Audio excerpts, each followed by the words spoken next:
it's still like your friend. I can't. And from watching this in like other zombie shows, right? You have like a member, like someone gets bit, right? Yeah, but Like those it's are like zombie an emotional cliches, bro. This moment. is doing it different. Marvel's But not that's how copy and okay, pasting, bro. but Marvel's that's how not it would be copy in and real pasting life, all these other though. things. Okay, like if my friend was a zombie, I'm fighting my friend, right? Yeah, there's a zombie, but I still like in the back of my mind, like I'm like imagining that like as my friend, like I'm I'm not. killing It's my a friend, mindless, even if it's soulless zombie. eating zombie. I'm dead if I think it's Okay. my friend.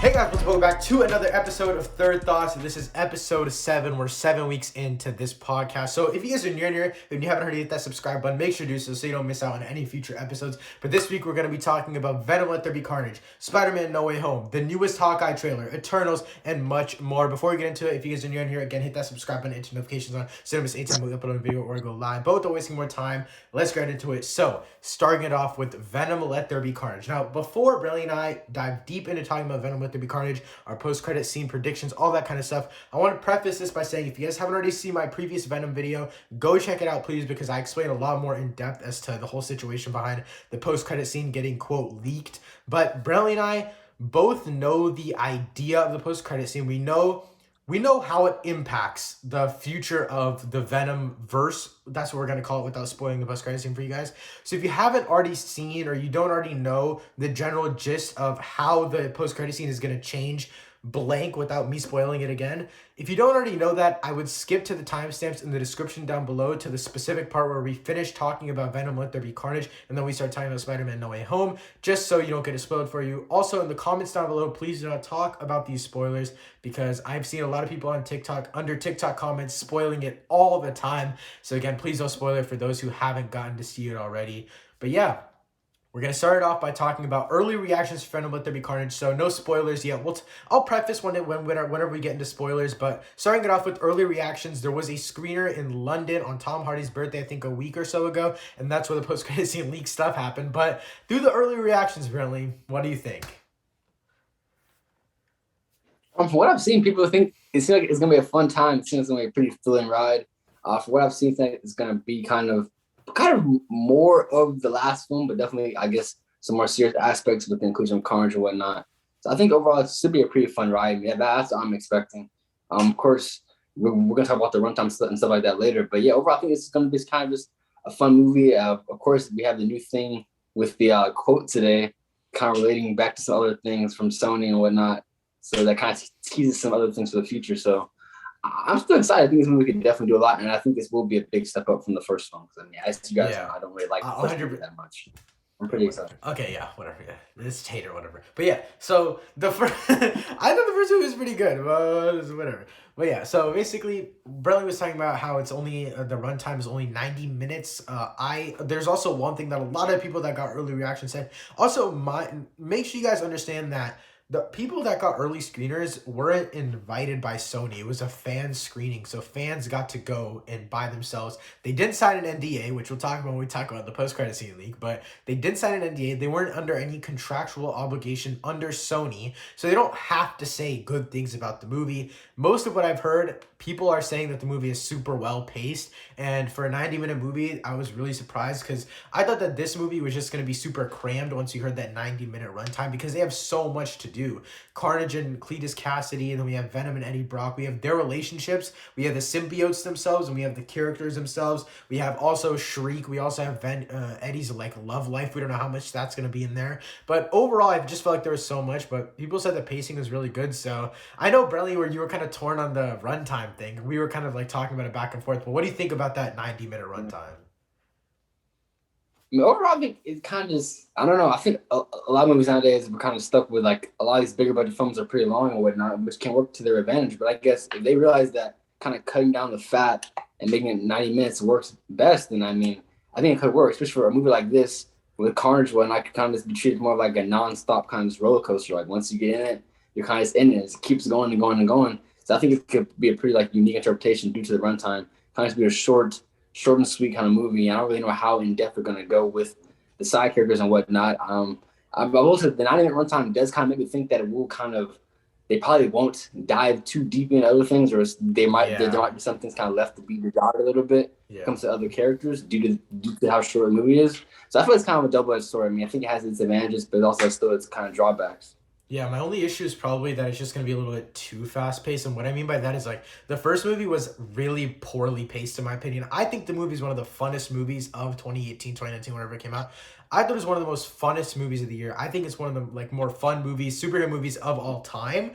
But the pacing is something that's inexcusable. The pacing in Venom 1 is absolutely horrendous. Like, a lot of times I can't get myself to watch the movie without skipping through some parts because it's so slow and boring. One example of a movie that's like, obviously it's not Venom. I also don't like when people compare these movies, but I'm going to do it anyway.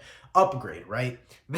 That movie, the way that they pace that movie is to where like you actually feel like there's a relationship between the main character and then the chip inside of him without all of that extra stupid like humor and stuff like obviously there's still little bits of humor here and there, but it just feels really cut down. Even though it's not the shortest thing ever, it still feels cut down and straight to the point. So I think if they can execute it properly with this movie, I think it'll turn out really good. But if you have nothing else to say about that, Brantley, we can dive into the post-credit scene stuff. Yeah, no. I guess one thing, just watch Upgrade. If you listen to the podcast, Upgrade, I think it's a pretty good movie. In my opinion, it does Venom better than Venom. Yes. It's a really similar concept, but I think it's executed pretty well. And I think it's also around by like 90-minute runtime as well. I think it's pretty short. I don't think it's super long. So yeah, kind of you might get an idea of what Venom Let There Be Carnage might feel like if you watch the movie. Bro, low-key, next week, guys. Okay, here's the thing. You guys need to watch Upgrade this week. Next week, we're going to do an underrated movie of the week. We haven't done it since the first one. Underrated movie of the week. We'll talk about Upgrade. So now we're going to move on to talk about the Venom Let There Be Carnage post-credit scene. Now, there are going to be spoilers here for the post-credit scene, just like a big thing that pops up in the post-credit scene. I don't want to spoil it. But if you guys haven't seen it, skip to the timestamp in the description down below so you don't get the post-credit scene spoiled. But spoilers for the post-credit scene in 3, 2, 1. Spider-Man is in the post-credit scene. So, Brantley, just the idea of Spider-Man in the post-credit scene, what do you think? Because I have thoughts on this. Because I've basically been calling that Spider-Man was going to be in this movie in some capacity. I think you were too. Like, I think we knew to some extent Spider-Man would be in this movie. What do you think? Yeah, I mean, this is kind of something that I think we were all kind of speculating about. I mean, this has kind of been teased for, about 2 years? Yeah. This is a Tom Hardy Instagram post that he ended up deleting. It was a fan art of him kind of like Venom, like eating Spider-Man or whatnot. So it was, yeah, this is pretty exciting. I'm not gonna lie. Like, I mean, Venom officially kind of in the MCU, so I mean, that's pretty cool to just like see it kind of officially happen. But here's my argument, bro. Here's my argument, bro. Yeah. The thing is, like, what is the difference between officially and knowing it? Like, the thing is, like, we've known Venom was gonna be in the MCU since the Spider-Man Sony deal. Like, once we've known about this for I feel like this has been confirmed for at least 3 months. Remember when they were like, it's gonna do like, remember when the Sony head was like, oh yeah, we're combining the universes? That literally confirmed it. Like, also Morbius, like seeing Vulture in the Morbius trailer, that's already like, that was number 1. That was like, these universes are the same exact thing. So I understand what you're saying. Like, oh, it's official. Like, I get it. I don't know. I just don't feel, maybe when I see it on screen, I'll be like, oh shit. Like, yeah, once I see it on screen, I'll like be like having a seizure in the theater. Yeah. But I don't know, like in words to me, it doesn't feel the same. But yeah, continue. I mean, I see what you're saying. I guess for me, like, I think it's so different. Like once these things kind of like come to like fruition, like, you know, it's kind of just like, oh, like, wow, like, you know, it's actually happening. I feel like if you're like an exec or whatever, so something, especially, I mean, these people, they lie all the time. True. They've lied to us so many times about. They also changed so the universe name to like the Spider-Man universe instead of like the Sony universe for Marvel characters. So also that was a really big one, but I don't know. I believed it since the beginning, not only because I really wanted it, but just because like, I don't know, I think it's inevitable. Like, why wouldn't Sony do it? Yeah. I guess one thing that is kind of like this made me kind of frustrated. Just like, I don't know how they're gonna incorporate Venom like going forward. That's the only thing. I'm really interested in how they do that. I hope they do it well. I thought there's a lot of different directions that they can go in. That's like kind of the good and bad thing about it. It's not like kind of one clear direction. So I just hope they handle it well. And preferably I would like to see Venom like start off kind of as an like wait. Spider-Man. Wait, let's not go into that yet. We can talk about that when we get to Venom and Spider-Man No Way Home. Yeah. So we can talk about that after, so that the people that don't want to get it spoiled who aren't watching this part, they can skip to that. So because that's not really spoiling, because he's gonna be in Venom. Oh, yeah, He's gonna be in Spider-Man No Way Home anyway because of the hat. So yeah. But yeah, wait. What do you have any other thoughts on like wait? Do you know the detail about like the beach thing, right? I don't really know much about it. So if you want to go ahead and explain a little more, you can. I mean, I started reading it, but I didn't like finish. But I guess apparently they're on a beach, and Spider-Man pops up and whatnot. And I guess from what I saw, I guess it said Venom says, like the symbiote says, he looks tasty or something like that, like along those lines. Apparently. Oh. And you hear like the J. Jonah Jameson footage. Apparently. Oh, the footage of J. Jonah Jameson being that's like, what I'm like he's like a menace or something. Yeah, like the thing that played at the end of Far From Home. That's what you hear apparently in the background. Oh, wait, on a TV or you see him in person? I think it's on a TV. I don't know. I only read it once. Because I was gonna say, okay, so I was gonna say, if it's in person, that means that Eddie Brock, New York or San Francisco, is like he's somehow in New York, or yeah, you know, like if he saw it like in person on a billboard, he saw Spider-Man swing, he's like, he looks tasty. I'm gonna try that. All right, sorry for that interruption, guys. My camera storage keeps running out, so I apologize for that. But we're back to the program. Brantley has come to a realization. Brantley, go ahead. All right, so allegedly, I don't know how true this is because stuff is fake, but there's audio of the post-credits scene, and it's people are saying that Venom is saying the symbiote. He's saying like, "Oh, I hate this guy, but he looks tasty." Basically, saying Spider-Man looks tasty. So I mean, there's I guess implying that Venom has something, or the symbiote at least has something against Spider-Man. But if that's thinks true, he looks good, bro. If. Okay. But like, why do you want to eat him? Like, I'm so confused. Well, Venom wants to eat everything, bro. He literally wants to eat everything. I mean, that's true. I just find it's odd, just like. I feel like it's just a choice of words for comedy. I think that's what it is. I think it's just that choice of words for the comedy of sake of it, you know? Yeah, that could be the case. I don't know, and that's a big if, guys. We don't. Honestly, I don't know what's true anymore. I mean, I think obviously the post-credits has gotten leaked, but people are kind of reporting. Yeah, guys, everything in my video some of is them kind of completely factual, so go watch it. Yeah. I see what you're saying. I see what you're saying, but yeah, we have to wait to see. But yeah, now you want to talk about the Venom and Spider-Man No Way Home thing now? Because I think then we can talk about what we want in the future. Yeah.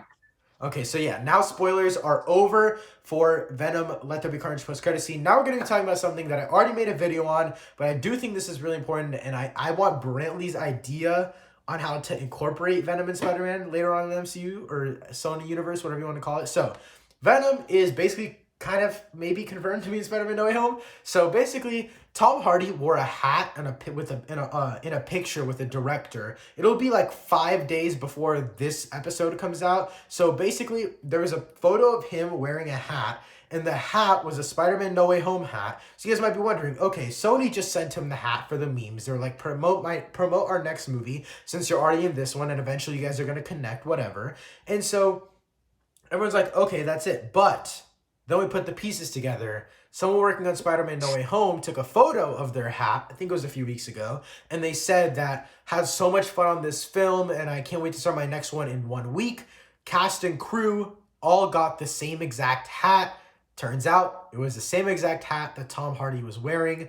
So, number one, he either bullied a fucking PR kid for his hat, or he actually got one for being in the movie. I think that he's actually in the movie. Now, Brantley, how do you think he's going to show up in Spider-Man No Way Home? I personally think the Sinister Six thing is complete BS. I do not think he's a sixth member, by the way. I think that's the stupidest theory ever because let me just explain myself real quick. That would be crazy. No, listen to me. No, you are delusional. Listen, okay? Bro, think about it. First of all, I wouldn't like it, but No, first of all, it wouldn't make sense because all the villains coming back are the past Spider-Man's villains, right? Venom is obviously in Spider-Man 3, right? But it's not the same Eddie, like it's not the same guy. So Peter wouldn't have that personal connection. Because remember, the reason Peter and him have beef is because of the pictures thing in Spider-Man 3. And then that leads in like every other bigger thing. So number one, that wouldn't make sense. Also, you have to create a whole new storyline for Venom because we've never seen him in the MCU before. Why would he even hate Spider-Man? You have to cover all of that along with all of the multiverse stuff and all of that like alleged like this. You know what I saw on my timeline today, bro? Someone brought up the Statue of Liberty thing leak again, bro. Like there's just There's so many of these leaks that were like basically 100% correct from what we saw from the trailer, and there's still so much more they have to do. I don't see them including Venom, but what are your thoughts? Yeah. I mean, personally, I don't want Venom to be the sixth member. I think that would be kind of dumb. I feel like they would have to really just make like a dumb reason for it happening. But regards to being an MCU, personally, I do want him to come in straight up like as an antagonist to Spider-Man. Like, I just don't. I mean, I just feel like we need. I just want to at least have one movie where it's like there's that Spider-Man and Venom like hero villain dynamic, and then we can kind of Wait, you want it as the up over first time. one? I mean, I want to start off that way, and I think it makes. I mean, personally, I just think it makes more sense instead of them going Really? like I feel like they're buddy and I becoming feel like it villains. makes sense for them to be buddy at first, because I already told you this, but I don't think I've talked about it on here yet. But basically, like if they start off as buddy, right? They defeat Carnage, but Eddie gets something in his blood, and then Eddie becomes the symbiote is slowly killing Eddie. Eddie might not be like compatible with the symbiote to become more powerful, so the symbiote goes on Peter. We have Black Suit Spider-Man for a little bit. Peter realizes that the symbiote's killing him, so he's strong enough to take the symbiote off, and it goes back to Eddie, and then it's making Eddie evil, and then they fight. Does that make sense? I mean, it makes sense, but I don't know. I don't like the idea of them playing like hot potato with the symbiote. Well, no, that's what they did. That's what they did in I don't know. Spider-Man 3, and I thought it worked. But Spider-Man 3, I mean, no, Peter got it first, and then he Well, kinda, yeah, like, no, realized, but oh, it would it's just kinda be like crazy. no, but And then it kind of coincidentally went to Eddie.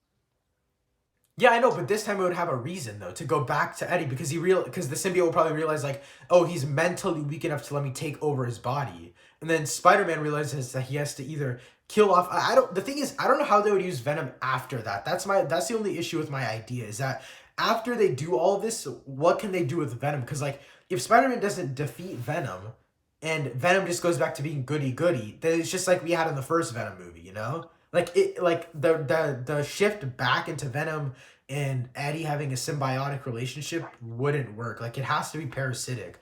That's what makes it like a crazy like on-screen thing, but that doesn't really work when he's an antagonist, you know?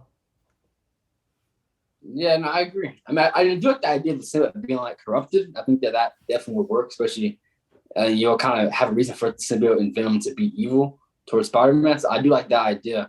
But I just don't know, like, you're right, even past that point, even once they do it, kind of how he would go back. I mean, honestly, I could see them, I don't know. It'd be weird. I mean, maybe they could switch hosts. I mean, I know in the comics there's multiple hosts of Venom. Maybe he could just go to a new person and we kind of get like Agent or something like that. Harry Osborn, the college trilogy? Ooh. No, I mean, you never know. So, but in all seriousness, though, I think that my idea is like good enough, but I don't see how they could go further than that. Like further than once Spider-Man defeats Venom, like in the final fight, right after the symbiote's gone to Spider-Man and then back to Eddie, and then Spider-Man fights Eddie, and then what happens after that? Because they still, you know, Sony, they're money hungry. Avi Arad wants that Venom toy, so obviously they're gonna want to keep making Venom movies with the property. It just wouldn't really work if he goes from good to bad and then back to good, you know? yeah, I agree. It'll be a very weird arc. Excellent. Yeah. But yeah, I don't know. It's definitely gonna. I think this is gonna be kind of it's gonna really test the MCU. I think from a writing standpoint to see how they're gonna kind of execute all this out because it's a lot of different directions, as I said, that they could go with it. And I mean, I don't know. Especially, I'm so interested how he's gonna come into like No Way Home. Like I'm very interested. Even with that post credit scene. I don't know. I think it'll be post credit scene. I think that it will probably obviously be after and after the movie, after everything's resolved, whether whether he tells Aunt May or MJ, whatever his identity again, whatever happens by the end of the movie, right? Which I don't think MJ's in it because Zendaya was like, it was fun working on it like while it lasted, but like they'll call me back if they want a fourth movie or something like that. So I don't think they're gonna tell the characters again, for at least from my knowledge, from what I read into that quote about. I don't know if I already told you that. Did I tell you that? I think so. Yeah, like MJ's not probably coming back. Like Zendaya's probably not coming back. Yeah, so yeah. You're talking about that quote. Yeah, so I don't think he's gonna tell everyone. So I think it would be cool if like that's his first big bad villain again. I think it would work, but the thing is, or maybe like Spider-Man needs help or something and he trusts Eddie, and he tells him like that he's Peter Parker because he's like the only one who can tell. And Eddie and him have a great relationship, right? For like a movie and a half or movie or two, right? And then when Eddie turns evil, the fact that he's Peter Parker turns against him. I mean, the fact that he's like he knows that he's Peter Parker turns against him. Venom could kill Aunt May or whatever, you know, like like Venom could actually use that against him in actual harm. And so I think that it would kind of make sense for the post credit scene for like say they meet up in some way, right? They meet like maybe like you know Venom heard about him on the news, right? So say Venom goes to New York to find Spider-Man. Not Peter Parker, but Spider-Man. And he's obviously like villain, hero, symbiote thing. So obviously he's popular. He's not just like it's not like Spider-Man's like who are you, you know? Like he's a popular dude. So I think it would work because they could just kind of form some sort of relationship since that's the only thing Peter has. You know? Mhm. If that makes sense. I follow you, but here, all right, hear me out. This might sound kind of crazy. Bro's got to say right? some like electro shit, bro. No, just follow me, right? So, going off of this current description of the post credits scene, right? We're assuming this takes place, right? Right after Far From Home, right? But in No Way Home, everyone forgets that he's Spider-Man. So that means Disney's post credits basically like not even like really matter when it kind of just start back over because Eddie would forget he even saw that in the scene. Oh yeah, no, yeah, agreed. Yeah, so yeah, he would. I mean, he wouldn't even like. I mean, he would forget about all of this. He wouldn't, No, he due to wouldn't the forget about stuff. all of it. He would forget about the fact that Peter Parker Spider-Man. He still knows Peter that Spider-Man Spider-Man. exists. Spider-Man can save half the universe Yeah. against Thanos. So Spider-Man Okay. is still a prominent character. Venom's still a prominent character. So they could still meet as Venom and Spider-Man. It wouldn't necessarily have to be Eddie Yeah. and Peter. So what I'm saying Yeah, is, I'm just making sure like that was right. Okay, so because Yeah, that's yeah. my idea, kind of like hints on Go this, ahead. right? So Eddie goes to New York. Let's say for like just a journalism opportunity or something like the Bugle or whatever. Of course, Peter's starting college or whatever. He might need some money, right? They end up working at the same publication and whatnot. Stuff happens, and we just get the usual Venom Spider-Man art. I don't know. I think that would work. But my only thing with that is like, Venom is Eddie Brock is significantly older than Peter. That's my only thing. At least he looks like it. Like that's my only thing. I mean, Like he wouldn't be in college though. They would be working the same job. that's true. But I also thought wasn't the Gwen Stacy thing also like he was jealous of the girl? Like maybe that's only in the Raimi movies. Maybe I'm just basing it off of the Raimi movies. But I think that may be only Raimi. Okay, yeah. Yeah, but we also need a Gwen Stacy. So I don't care what you do with Sinister Six. Give me Gwen Stacy, please. But whatever, yeah. Yeah. Okay. So do you have anything else you want to say about this, bro? Because I think our theories pretty much line up to an extent, kind of. Yeah, I mean, I'm excited, honestly. I mean, Venom. I mean, I really want them to execute whatever they do with him well. I mean, obviously, I just want to see him in Spider-Man. I just want to see him Spider-Man so bad. Bro, you don't care about this movie at all. You just care about Spider-Man, bro. But yeah, I just it's still crazy how this all played out because I think the director he deleted the post. Also confirmed it bro, too. that's what makes it sus. Low key, the thing is, bro, if they don't Really? delete the post, the fact that they delete the post raises more suspicion. That is the issue. Like, if they did delete the post, everyone would be like, oh, okay, then he might have just been like on set or something. It's a Sony movie. Yeah, exactly. But deleting the post makes it way worse. Yeah, deleting the post makes it way more sus, bro. Like, and they do that with so much stuff. Like, it's so stupid. It's like, if it's out there, hundreds of thousands of people have already seen it. What's the point of deleting? Also, they're acting like deleting it from online means that they're deleting it from people's camera rolls. Sure. Like, they're just gonna repost it. Like, like, what is one copyright strike gonna do to you on Twitter? You're just gonna make a new account and tweet it again. Like, that's all you're gonna do. Like, it's a never-ending cycle. Companies are so stupid for that. But yeah, those are basically all my thoughts on the Venom Spider-Man No Way Home stuff. Do you have anything else on that? If not, we can move on to the news. Nah, that's about it. So let's move on to the news. Of course, on Monday, we got a Hawkeye trailer. Now, Hawkeye, for me, is probably one of my most straight shows now, especially after this trailer. It's just a lot of stuff going on. We still Kingpin speculation, Hawkeye, Ronin, the repercussions of his time as Ronin, and Snake's finally come back to haunt him and whatnot. So what are your thoughts on the Hawkeye trailer that we got on Monday? Gas. Literally gas, bro. Literally gas. Okay, so here's the thing. I wanna just apologize for the days that I hated on Hawkeye, I was never like that before, and those days are my past, just like Ronan is in Hawkeye's past. I didn't mean a single word I said. Jeremy Renner, I still hate you, but Hawkeye is gonna be a banger, guys. I'm so excited. Haley Steinfeld, oh my god, sign me up. But yeah, no. In all seriousness, I'm really excited for the show. The action looks great.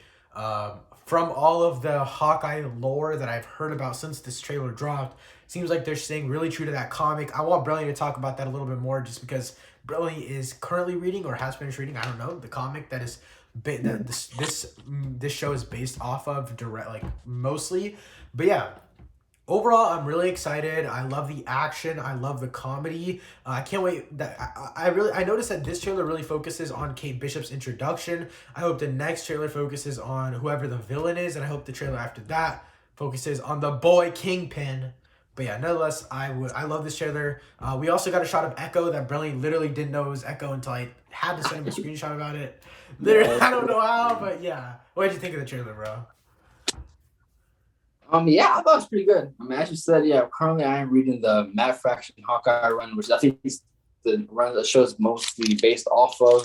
I'm not too far into it, like issue 7 or 8, but I mean, so far going off the tone of the comic, it's pretty fun. I think the show kind of carried that tone. It's fun, so it kind of serious and heartfelt moments. The dynamic between, Kate Bishop and Hawkeye is still a big part of that comic, so far at least. I think that the show really hit on that.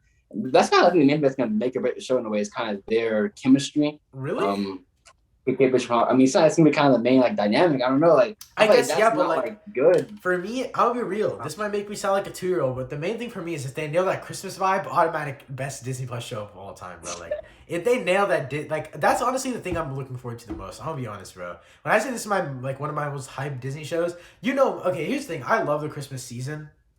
A Marvel show during Christmas time, set in the winter New York.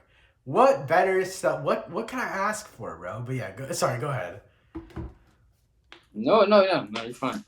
Yeah, it's just, I mean, I think that show really has a lot of potential. Of course, Kingpin, Yelena still in the show. Yes, it's like so much.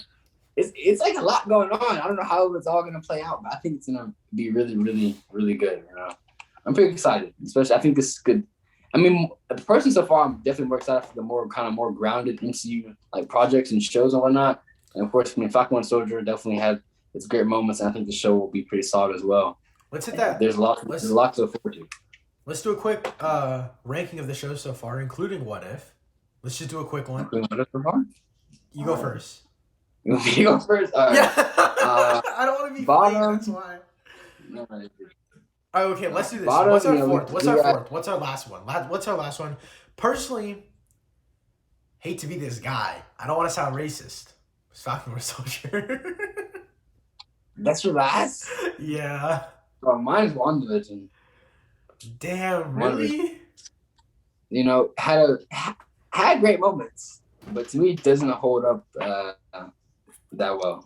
I think WandaVision is. Good moments. I think WandaVision is really good. But yeah, okay. What's your third? Third would be Falcon and Soldier. Yeah, third, I would go What If. What If third? Yeah. Oh, wait. Well, also, this kind of invalid because the show's not over yet, so I would put What If at third still. Yeah, actually, that's kind of hard. Yeah, I think I could switch between either way. It's really cool. I'll put What If second, but I think it could switch out with WandaVision, depending on how the show ends, because it's I don't know if it's been it's had a decent run of episodes, but I don't know. I can't say it's truly been super consistent. It kind of has a dud here and there for me. But and then number one for me is Loki. Loki. Okay, so I would agree. I know you're getting a little scared there that I'd say WandaVision's number one, but no. So wait, what was your 2 and 1? My bad. Oh yeah, so my number 2 is WandaVision, and my number 1 is Loki. The reason, here's the thing. The reason I like WandaVision so much is, number 1, I just have nostalgia of that time period because that was the first time I did reviews on YouTube. It was so much fun. I loved it, right? But in all reality, I just enjoyed the atmosphere around the show, and I think that really elevated the show. Because that was the first time I ever woke up for a show at 3 a.m., right? Just the whole, and I didn't even do watch parties, bro. If I did watch parties, it would be even more insane. But, the amount that the show, created in terms of not only discourse like just like an hour after the show, but like the whole week. Like I never forgot we were getting a WandaVision episode the next Friday. But like Falcon Winter Soldier, I was like, next Friday, okay. Like I was like, okay. Like I would remember Thursday night. I would be like, yeah. Like WandaVision. Also, I think it was because WandaVision had the 9 episodes. I do think pacing was the biggest issue of WandaVision. But I don't think my biggest reason Falcon Winter Soldier is my least favorite. I actually love this. Actually, no. I'll put What If out my least favorite. I'll put Falcon Winter Soldier above it.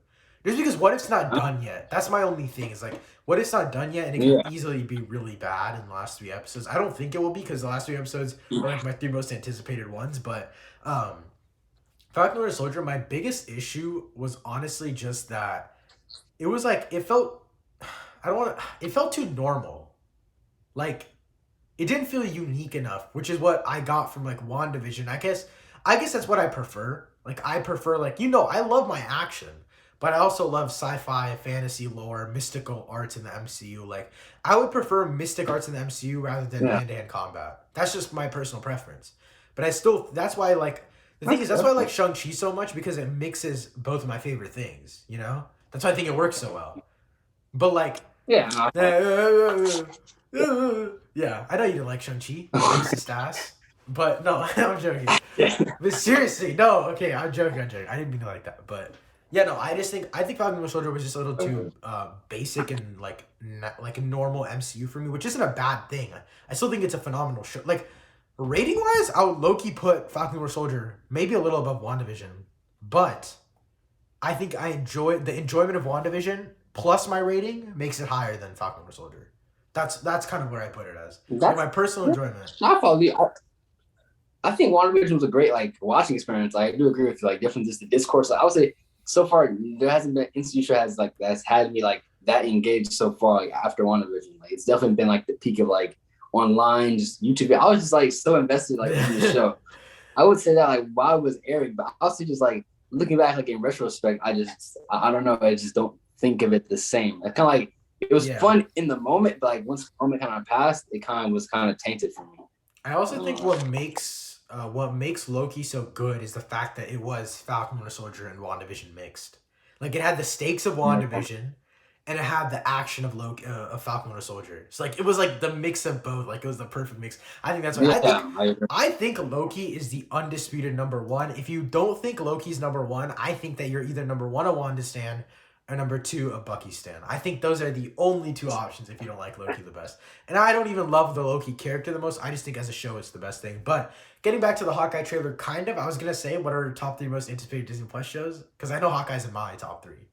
So out of the ones announced right now, what would you say are your top 3, Bradley? You can start with number 3. We can just go 3 in general. We can just go 3. No, let's rank it. Let's fucking rank it.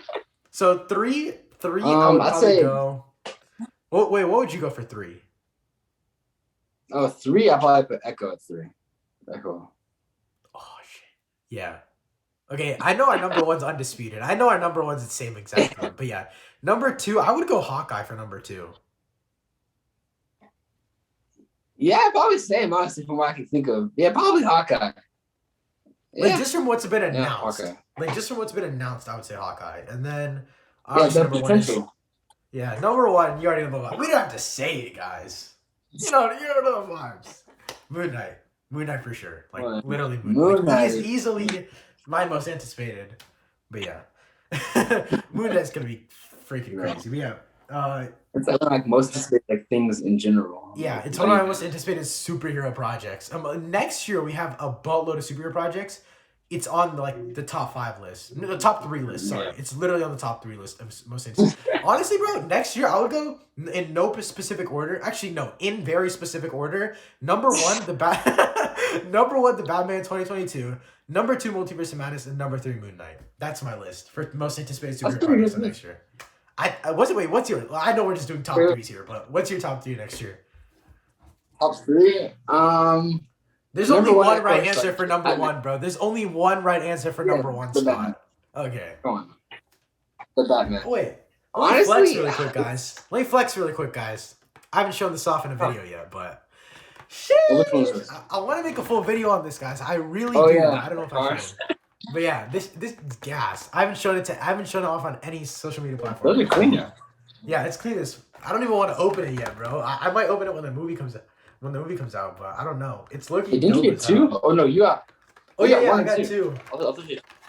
Yeah, Dude, these are dope as hell, bro. And they're 181 and 182 of 250. This is dope as fuck. But yeah, go back to what you were saying. Sorry to interrupt. No, you're good. Number two. Man, it's hard. I'm gonna put Moon Knight over Multiverse of Madness probably. Okay. Well, wasn't Love and Thunder over Multiverse of Madness for you in your MCU? Yeah, it was, but I'm gonna be honest. I'm excited for the movie, obviously, but I'm kind of scared for the movie. Like, yeah, same. I'm so scared. Like, that's why it's not my top 3. I think it's number 4. I'm so scared for the movie, bro. I'm literally like, they have fucking Christian Bale, but I don't know if they're gonna make it serious enough. I hope they do. I will pray to God that they make the movie serious, but yeah, that's the only thing. That's what I'm scared for, but yeah. I don't know. Number 4 for me, like honorable mention, would probably be like The Boys season 3. So, I don't know, yeah. Damn. That's probably my honorable mention. But yeah, screw Love and Thunder, yeah. The Boys season 3, yeah. Yeah, I'll go The Boys season 3. Honestly, number 5, bro, I might low-key go The Flash. Flash, I don't know. I'd wait for a trailer or something to really get. Or like, Black Adam. Wait, bro, we're getting a Black Adam trailer in like 2 weeks, bro. 3 weeks. I forgot. Yeah, Sunday. Let's go, guys. Expect the trailer reaction on the channel. Subscribe, you don't miss that. But oh my god, dude, I completely forgot we're getting Black Adam and the Flash teaser. Gas, bro. It's gonna be crazy. That dude. Also expect coverage on all of that, like on the podcast. But yeah, I think. Bro, we barely talked about the Hawkeye trailer, but honestly, there's nothing really to talk about, like, within the trailer. Yeah, it's kind of a light trailer. Not too much going on. It was a nice little teaser, but yeah, what's next, brother? So, yes, as we recently found out, Doctor Strange has officially wrapped reshoots. I think it was originally confirmed from someone on Elizabeth Olsen's team that the film was done wrapping up reshoots, and some other sources also reported as well. So, yeah, it's like it's about to kind of, continue the post-production process, but we're done. They're done filming everything. Of course, it's a very high anticipated movie from both of us, so hopefully we get something eventually. Trailer December? November? Trailer November? No. I think we'll get a trailer December. I think we'll get a trailer ahead of Spider-Man No Way Home. That's my prediction.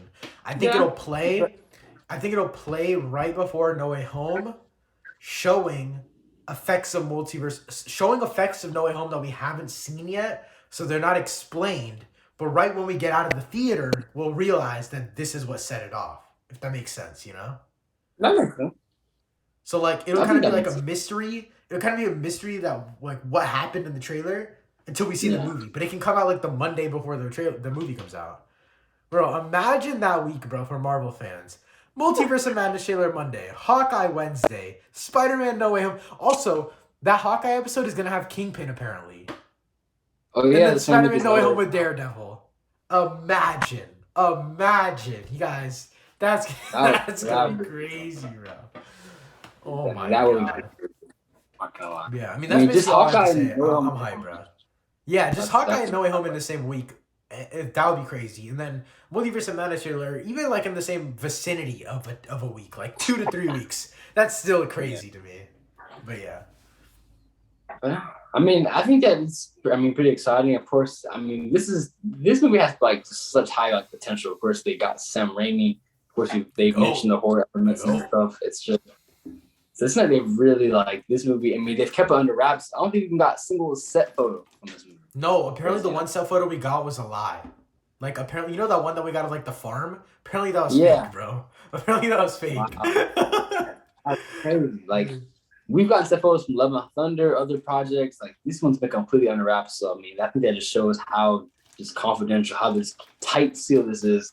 And so I don't know what they have in store for us. Like, we've heard the rumors, the Agent Carter, all this just Fox character fighting Wanda. It's going to be insane. So. It's going to be crazy, bro. It's so much I'm low-key. After seeing the runtime for No Time to Die, 2 hours and like 43 minutes, I don't know. Like every time I see a movie with a long runtime, I'm like, God damn, Multiverse of Madness has to be at least 2:30, bro. At least, like, bro. Okay, the fact that the Batman, like, the screener was 3 hours, bro. At least I need 2:45 for Multiverse of Madness, bro. At least I need Benedict Cumberbatch at 2:45, bro. At least minimum. No, but in all seriousness, I think the movie's gonna have to be pretty chunky. I think it's gonna be pretty long, but I'm here for it. I'm always down. But yeah, that's my thoughts on the reshoots. I'm glad they're going into post. Post will obviously take much longer than normal because I'm pretty sure they shot almost like 100% of this movie indoors. Like they literally had to, unless they go into like some isolated desert where no one else has access to. That's why, because like, bro, I feel like if they shot outside at all in like any normal setting, they would have some set photos. But like everything was inside. Yeah. Like there's no way. So it also kind of makes sense. Like it's all like magic. Like let's be real. Like they're not doing any of that practically. Like fucking what's her name wants, Chloe Zhao wants. Like it's not happening. So speaking of Chloe Zhao, what's the next news, Bradley? Yes. So Richard Madden, the actor that plays Icarus, described the term as physically effing draining, which is something I haven't heard from a Marvel actor at least in the MCU film. Like that's I don't know what she had them doing, but that's gonna be crazy. Bro, I mean, it was those practical stunts, bro. It was those practical stunts. Like we know that Chloe Zhao is a big proponent of just practical sets. That's some apparently that she fought for pretty hard, and Kevin Feige, really like what he saw when he saw the final product. So I mean, I'm pretty excited. I think it's definitely Eternals going to be definitely different kind of vibe for the MCU, different kind of probably the most experimental thing that they did so far. Turns out at least like aesthetically, I would say. Yeah. So I think we should feel a little debate here. So like, for example, let's just say, for example, like in example wise, right? Just like potentially, if Eternals gets nominated for like a visual award at the Oscars, right? Even if it gets nominated, best score maybe, best ensemble, does that mean that every single Marvel movie has the best ensemble, the best cast, the best tone, the best visuals? Because they're all copy and paste according to Denis Villeneuve. So, if it's the best, it's the best. And if everything's a copy and paste, that means everything's the best. So personally, as someone who doesn't think the MCU is the best at everything, according to Denis Villeneuve, if it's even nominated for an Oscar, that means Spider-Man Far From Home should have been nominated for an Oscar because it's a copy and paste. But not really though. I mean, think about it. Okay, I'm not gonna talk about what you want, but you think about it, right?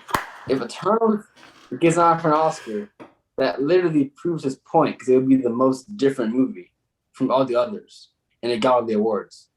Well, no, we're not saying if it's different. I'm just saying in general. Like if it is Black Panther got an award. Black Panther actually got an award. But I'm just saying, like in your scenario, like if Eternals got let's say even let's say the crazy like a best picture nomination. No, bro, but it's just a Marvel movie. It's just all Marvel movies are the same. They're all copy every Marvel movie. But he literally praised them for. I mean, he praised Eternals for being more different and stuff. So I mean, that kind of would prove his point. He's never seen Eternals. He's seen as much footage as me. And when I say Eternals is going to be a top 3 Marvel movie, I'm insane. Is the one that got the glory. You know what I'm saying? I don't think so, bro. I don't know. I feel like we're not making excuses for Denis right here, bro. Look, Denis, man, personally, Denis, if you watch this, man, you should acknowledge it, man. Bro, I love you. Wait, Denis, please, wait, no. I apologize, King. No, I love. Okay, I should have prefaced all of this by saying I love Denis Villeneuve. I love all of his movies. I'm literally beyond hype for Dune. I made so many videos on Dune on the channel. Don't get me wrong. I just said copy and paste was a poor choice of words, but I digress. I don't want to. If you guys want a full video on this, I will gladly make an in defense of Marvel video. But yes, I'm always down. But yeah. You should be kissing up to Denis. Don't you want that Dune 2 screener invite? Okay, guys, go check out Dune October 22nd in theaters and on HBO Max, but don't watch it on Actually, watch it on HBO Max, you know? Because apparently if it gets enough streams on HBO Max, then they're going to make a second one anyway. So yeah, get it green lighted, guys. Let's go do this. Let's make this sequel happen. And then maybe Denny will come to the MCU and he'll make a finally different movie. And maybe we'll finally get the respect from filmmakers that the MCU deserves, you know? Maybe we'll finally get the respect of, what's his fucking name? The guy who called it not cinema. What's his name? Martin Scorsese. Maybe we'll get the respect from him. Maybe he'll come do an MCU movie and it won't be a copy and paste. You seen an MCU mobster movie with Scorsese? No, but seriously, Denny, if you're watching this, if you somehow came across this clip, please give me a screener to Dune 2. I need it.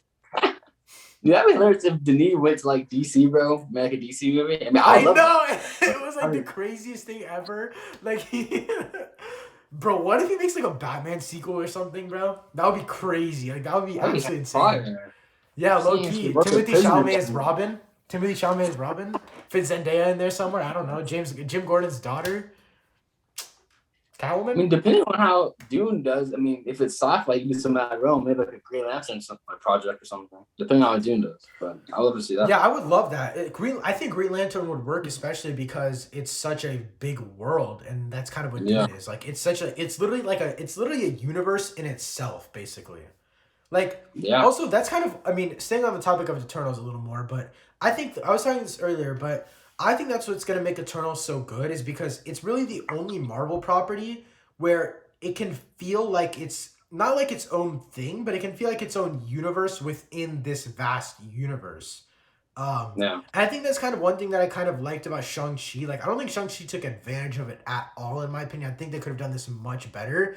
But the universe that they put us into with Talo, like, I feel like that universe could be a universe of itself on its own. Like, all the kingdoms battling each other out and, like, learning about all these different emperors and leaders and stuff like that. Like, that could have been so grand. Obviously, you can't fit that into one movie. But, like, just, like, the scale of that, like, just thinking about that in Shang-Chi, Eternals could really expand upon that. Especially because, obviously, the MCU depends on what the Eternals do. Like, the stakes, like I said before, Brantley, the stakes are MCU level.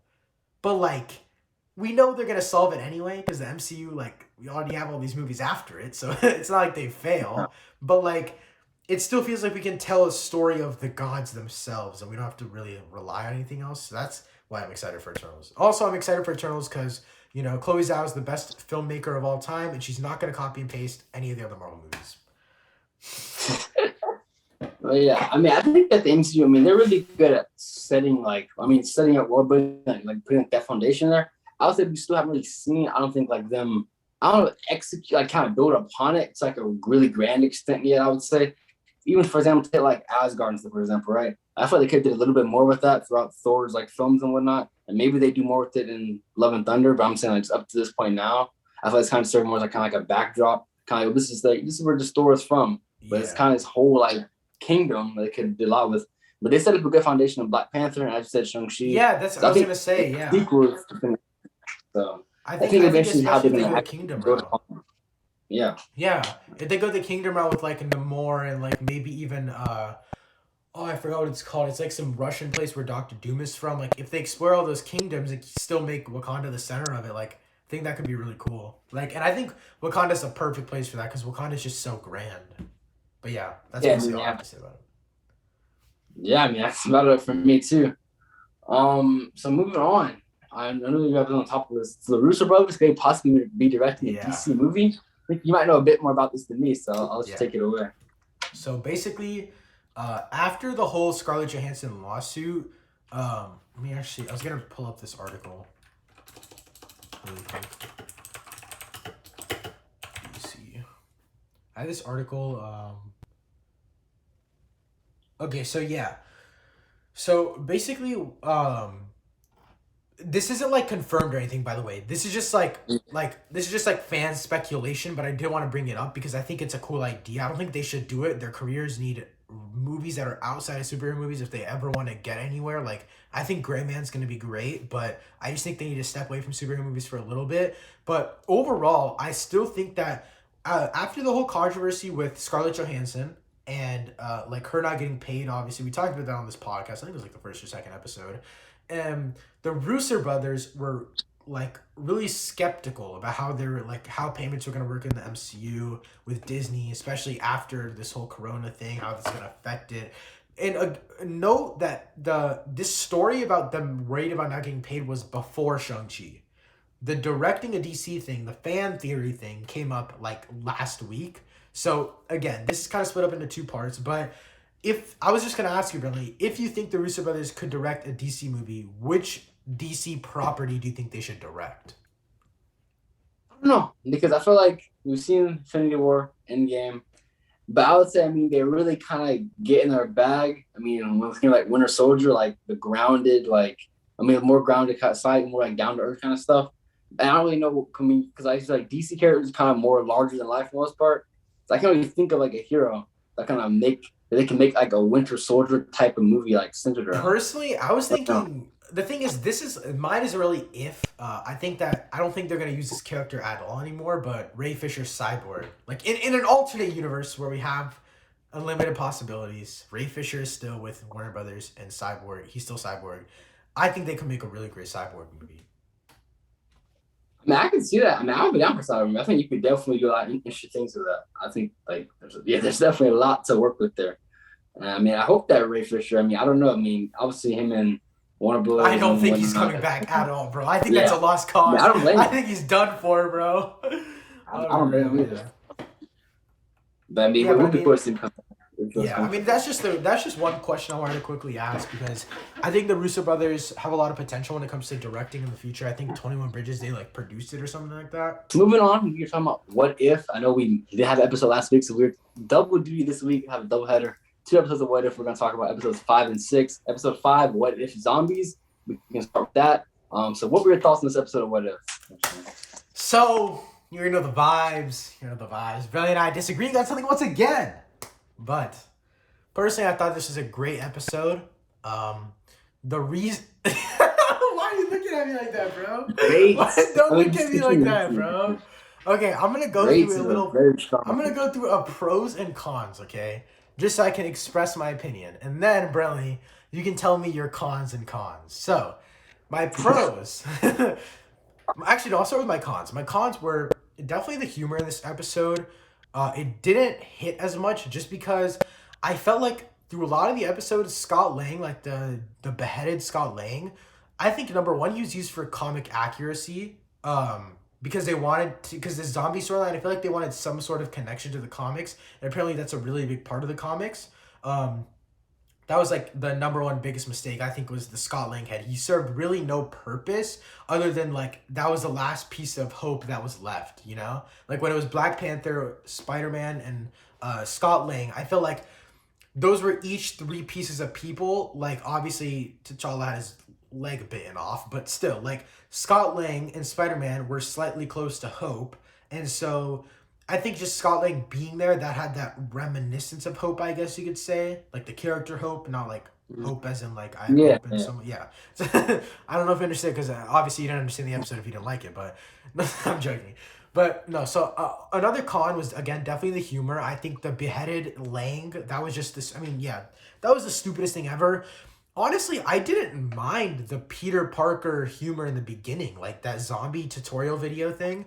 Personally, the only reason I didn't mind it was because it felt like such a Peter Parker thing to do. It just felt like, because that was really the only time in the episode where you felt like he was super duper like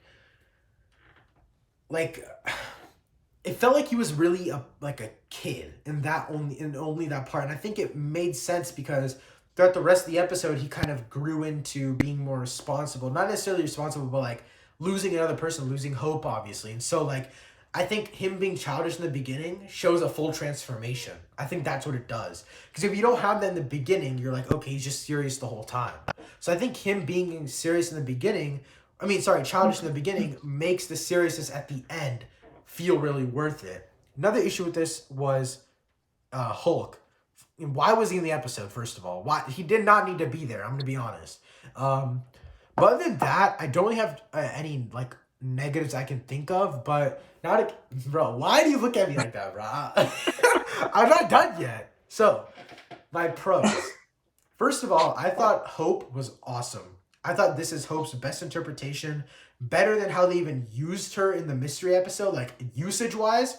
Fuck, best in this episode. I thought the Wanda twist was so dope, with like Wanda being a zombie and then Vision feeding. Bro, why are you looking at me like that? This isn't fair. I'm listening.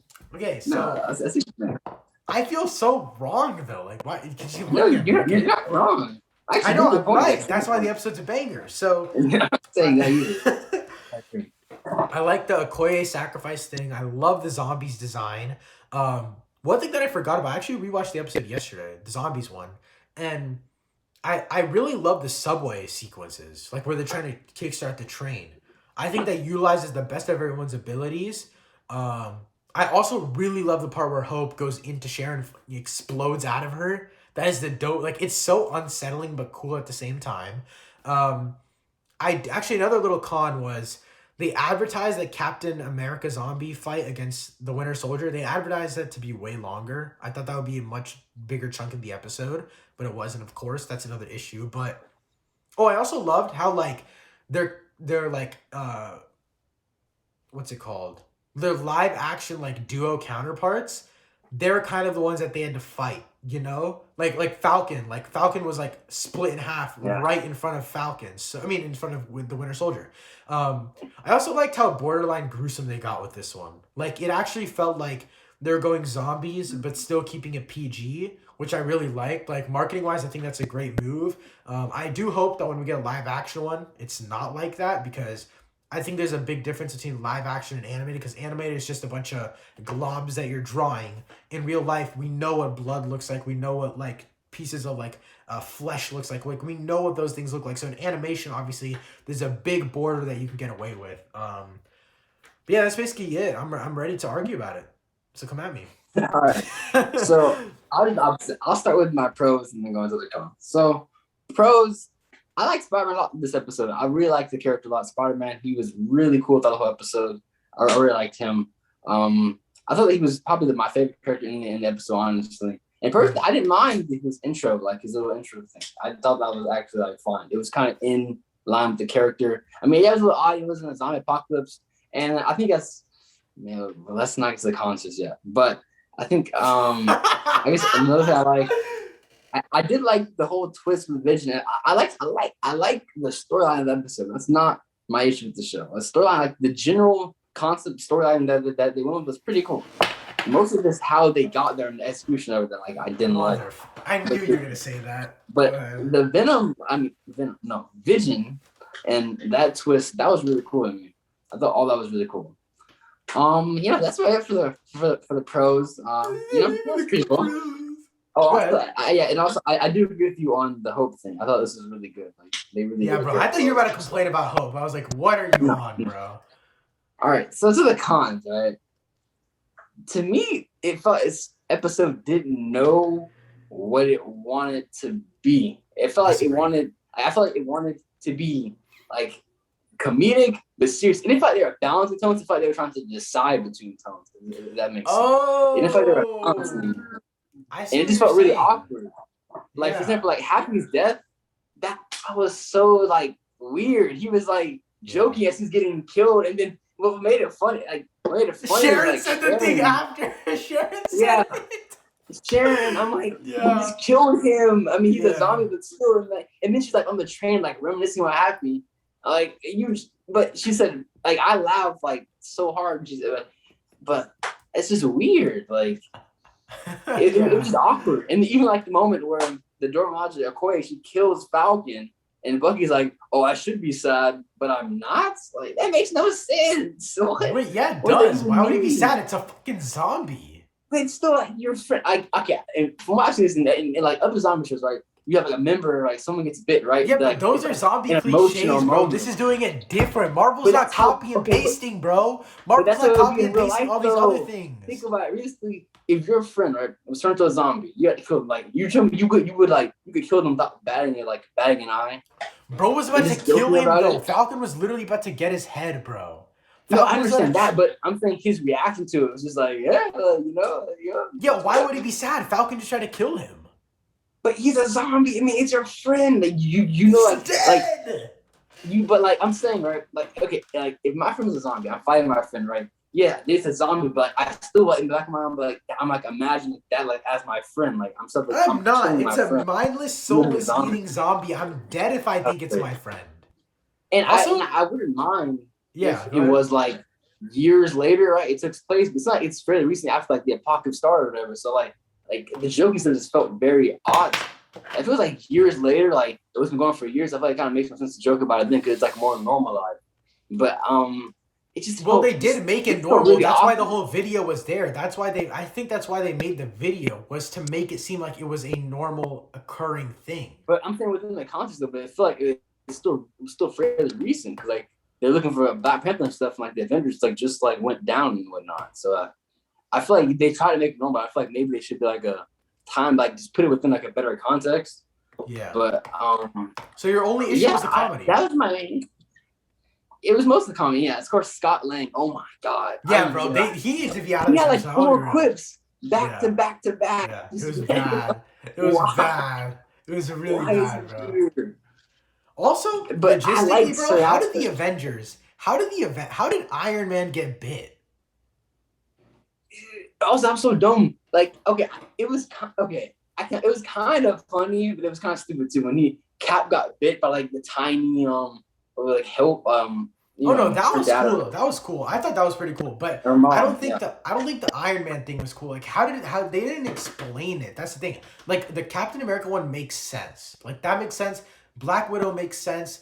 Black Panther doesn't make sense to me, but also he never got bit, so that's the point. But how did Iron Man get bit? Bro has metal all over him. Like how did they touch his skin? Well, I guess maybe if the other Avengers, right, got bit, I mean, you probably can fight them all, like, hypothetically, like, you know. Yeah, but he's still in his suit. I don't know. I mean, I think it's kind of like a plot. Like, I mean, the show was like... Yeah, I think it's just a massive you got to suspend your disbelief a little bit there. But, yeah, that's my main issue was the comedy. I don't think this episode is, like, terrible, but I really wish it just kind of was just better tone. To me, tone-wise, it was all over the place. It was kind of like just here and here. You just didn't feel like it was really like it didn't know what it wanted to be to me. What's your episode rating, my boy? This one I give it like a 7. It was pretty good. I mean, it was good. 8. Wait, what would you wait, let's do episode rankings after episode 6, but I'll probably give it 7.58. Right? Yeah. Yeah. Okay. Yeah, what if episode 6 now? We'll talk about episode 6. What if Killmonger saved Tony Stark? This one, I was surprised you liked it. What did you think of it, bro? Go ahead. No, this episode was really good. I really like how everything was executed. When I first watched it, right, like halfway through, I'm like, I don't know where they're gonna take this. Like when kind of he's getting comfortable with Tony and whatnot, but I don't really know what he's gonna do. But that's what makes it so good. That's what makes it so good. Like you don't know what's gonna happen. And he kind of used a Stark tech and kind of like manipulated both sides to get what he wants. I thought it was great. It's kind of like almost like someone like it's like following like a dictator almost, like doing like political like manipulation, and like that was really cool to me. And like I thought it was kind of a unique episode. Also, it wasn't very action packed either. It was kind of just more full of like just dialogue. I mean, besides him fighting the robot and whatnot, but it wasn't like some super kind of like action like big action or whatnot. It's kind of just him like manipulating everyone to get what he wants.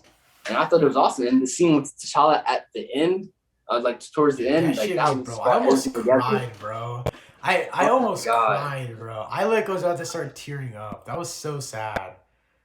Bro, it was like, oh man, I feel like that's the scene that we should have probably got in like in Black Panther to like an extent. I mean, it wouldn't have made that much sense since T'Challa was like stuck alive. Yo, wait, is this Chadwick's last performance? This is the 4th one, right? Yeah, I think so. He was in Guardians one. He was in Zombies, and he was in this one. He has one more, right? Was he not left, right? Oh yeah, he's one left. I was gonna say, bro, if this is his last one, that was a crazy way to go out. Okay, but here's the thing. Not to get all deep and stuff, bro. Not to get all deep and stuff, but like, I think the reason it hit me so hard is because like he's actually like dead. Like he's like, I think that's what made it like the thing is like I'm not even that invested into the Black Panther lore. But like knowing the symbol of the panther on the tree, in that like realm thing when you take the purple juice, like the herb juice, like knowing the symbol of that and like I don't know, like it was just really like it actually hit me this time. Like the first time it was like people were like, oh my god, it's so sad, it's his voice. Like I didn't feel any of that. I'm gonna be real. Like even at the end of the zombies episode when he was giving that speech, like it was an awesome speech in the ship. Like I love that's about me honestly more than this episode. Like that zombies that like and I tried to bring it up. Like that was like just because like just the what he was saying was like yeah. Yeah. And the whole episode as a whole was just awesome, but nevertheless. No, but this episode, I don't know what it was, but this one really, really hit me that it was like he only has one performance left in the MCU and it's done forever. Like that's like I didn't really feel like the first two performances I was like but like this one, like I don't know what was so different about it, but yeah. Overall I love this one. I would say my favorite thing was how they created a brand new story out of something we've already seen. Like the beginning was so like it was the exact same like the Hummer-V but Killmonger saved him and like okay, here's the thing. Even the Doctor Strange one, like the beginning didn't feel familiar enough. Maybe it's because like the Tony thing is so iconic. Like the lines like don't put up gang signs. Like obviously that's so iconic in the MCU, right? Yeah. But like this one was like it felt like it was so straight out of a movie in the beginning, but right when it twisted, it completely changed, And like also like it was crazy to see that like just because Tony Stark didn't become Iron Man, T'Challa's dad is still alive because Civil War never happened. Like the small things like I noticed that after I watched the episode, I was like, dang, that's actually really cool. Like I didn't notice a lot of things, and also they found out that the bald dude sent the people to kill him. Because in Iron Man, they didn't really find that out. And so, like, just all these things. And, like, the fact that Killmonger just told them straight up, I was like, okay, well, we're just going right into it. Like, I thought it was pretty cool how they, like, completely changed everything around. But that's basically it for my thoughts on it. But you want to get ratings for this episode? Yeah. I don't even know. This one was really good. Like, I haven't seen anyone's like thoughts on it, honestly, like reviews or anything. So I don't even know what other people think of it. But personally, I would guess probably like honestly like an 8.5. Okay, I was about to say 9. You're tripping, my boy. I'll go 8.5. I'll go 8.5 as well. So let's rank the episodes now. We'll start at least to best. I'll go least to best. So you want to start off? Or I think we have the same least favorite. Mine's Captain Carter. Yeah, Captain Carter. Yeah, I think the biggest issue with that one was I think it's just that it's just a repeat of First Avenger. I think that's my biggest issue. It's for like a reskin, kind of. It's not that much changing concept-wise. All right, so the next one, I would personally go the episode 2. That's my second least favorite. I think episode 2 and up is where it's like these aren't bad episodes. I think Captain Carter is the only bad episode because it's not unique at all in any sense. It doesn't feel like a real what if episode because it just feels like two roles reversed, which it is what if, but it doesn't feel like unique enough. But yeah, my second least favorite. My second least favorite. Yeah, is T'Challa, is Star-Lord. What's yours? Yeah, I would agree with that probably. Yeah, my second favorite probably short. Yeah, least favorite probably the Star-Lord one. Second least favorite. Yeah. And then third least favorite. I would probably go for this one. I think that it's really close, but personally, I would go the. Don't look at me like that, bro. Don't look at me like that. I would go what if the world lost its Earth's mightiest heroes. I'm sorry. I think it's close. I think they have the same exact score. I think this one and the next one have the same exact score. I just think I enjoyed the next one more. That's it for me. I'm putting zombies right here on third least favorite. I'm joking. Zombies. Yeah. Well, my next one is zombies. Huh? I think they're both a 7.5. I think that's solid. I think they're both a 7.5. I think they're both great episodes. I don't think either one is near bad at all. Yeah, what's your next one? Whatever. Yeah, my next one would be what if we lost Earth's mightiest heroes? Yeah. It's kind of flipping that. Yeah. For fourth least favorite, right? I would go Wait, no, episode. we're like top 3, right? Because that's Oh 4. wait, shoot, yeah, top 3. I forgot there's Wait, no, 6 episodes. wait, what are we doing? Yeah, wait. No, we only have 2 episodes That was left. We only have 2. we have 2. Okay, sure. Yeah, so second place, I would go. What if Killmonger saved Tony Stark? So close. Ah, bro, you gave the Doctor shit. How is that close? That's cap, bro. That is cap. I mean, that is 8.5 racism towards 9, white people, bro. Like, that is not it, bro. No, it's like, dude, for me, the Doctor Strange blows it out of the water. I think Doctor Strange blows it, bro. I don't think it blows. I think because the Killmonger episode, I feel like, I think I like it a bit more because I was like Killmonger like as a villain a lot. But yeah, but Doctor Strange is the best character in the MCU, so. I don't know about that. But this episode, yeah, I would put Strange still at first. Yeah, that episode was really well executed. Even for like an emotional aspect, I think it really just kind of like. I think personally, bro, I'll be real. I think that episode 4 of What If is like might be my favorite Disney Plus episode, like other than like Loki episode 4. So my favorite probably like the Loki finale, probably. Finale? I mean, I just love how it was like just that engaging with just being all kind of dialogue based and whatnot. Like I thought it was really well executed. Well, why don't we do our favorite MCU? If you remember the episodes that you liked, personally, I'm just gonna give my whole list really quick. I have 4 of my favorites. I would go at number 1 is Loki episode 4. That's one where they find the timekeeper, where they find out the timekeepers are fake, and Loki gets zapped at the end, and we see the variants at the end. My second favorite would be What If Doctor Strange, the Doctor Strange episode. My third would be shoot, if I say what I want, I don't know. Okay. This is a tie. Loki finale and WandaVision, the October episode. Oh, the Halloween one? Yeah, the Halloween one. I think that one's a banger. I think that's the best episode of the entire show, bro. Personally. It's up there. Man. I don't know. My top, like I said, if I had a top 3, it would probably be Loki finale, like number 1. Loki episode 5 of Falcon and Soldier was good. Like with Walker, like that whole thing was crazy. Oh shit! Just like that moment alone. I'll put my second, and then probably third would be the Doctor Strange episode. That's probably top 3. So no WandaVision episode. Sexist, but yeah, no. But yeah, guys, that's basically it for this episode. Unless, bro, you have anything else to say?